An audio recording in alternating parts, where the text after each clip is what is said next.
Izolo umongameli uCyril Ramaphosa utyelele lo mandla waqinisekisa abahlali abangenamakhaya ukuba uRhulumente uza kubakhela izindlu. Kusenjalo igosa lokuthotyelwa komthetho kwinkampani e-Jagersfontein Development engumnikazi walomgodi uMarius de Villiers lithi abakayazi okwangoku okubangele ukudilika kodonga kwaye iingxelo eziliqela zangaphambili zichaze elidama njengelikhuselekileyo.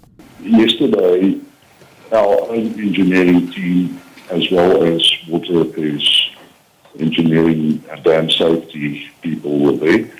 They did the investigations but a full investigation will obviously be held into the matter.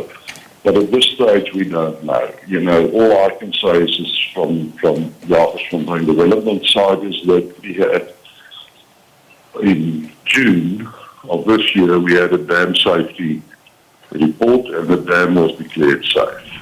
Ukanti uluntu nolungamaxhoba luthi lusadandathekile lelishwangusha kwaye bathi abonelisekanga luncedo abalufumanayo ngokwangoku. It's still very difficult. We can't even cope, we can't sleep.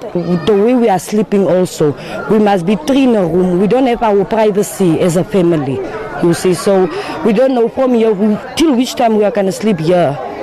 Ukanti imibutho yesisa isathe gqolo ukufaka isandla kwilinge lokuncedisa amaxhoba.